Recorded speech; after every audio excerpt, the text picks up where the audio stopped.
Pembangunan Ibu Kota Nusantara (IKN) di Kalimantan Timur, abu-abu. Kabar terbaru, anggaran IKN dikabarkan diblokir dan digunakan untuk kepentingan yang lain. Hal ini diketahui usai Menteri Pekerjaan Umum Dodi Hanggodo menggelar rapat bersama Komisi V DPR RI di Kompleks Parlemen, Senayan, Jakarta Pusat, Kamis, 6 Februari 2025. Mengutip Kompas.com, pada kesempatan tersebut, Menteri Dodi menyebutkan ke wartawan bahwa realisasi anggaran IKN 2025 masih diblokir. Oleh karena itu, belum ada progres pembangunan IKN pada 2025 ini. Progres gimana sih? Anggarannya nggak ada, ditanya, progres, kata Dodi. Dodi lantas berkelakar, progres anggaran pembangunan IKN sementara untuk makan siang Menteri.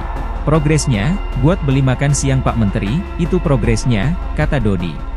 Dalam rapat dengar pendapat pada Kamis, 6 Februari 2025, Dodi sempat memaparkan progres pembangunan IKN pada 2024. Hingga 31 Desember 2024, progres pembangunan IKN telah mencapai 87,9% dari alokasi anggaran IKN pada tahun lalu.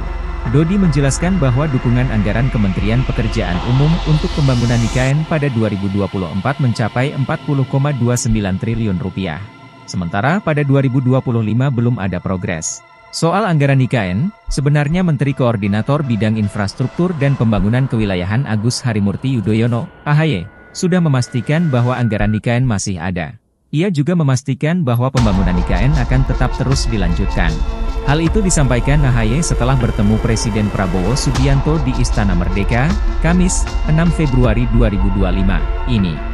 Presiden juga telah memastikan alokasi anggaran sebesar Rp48,8 triliun untuk tahun 2025 hingga 2029. Anggaran tersebut akan digunakan sesuai dengan tahapan dan rencana yang telah disusun sejak awal, kata AHY.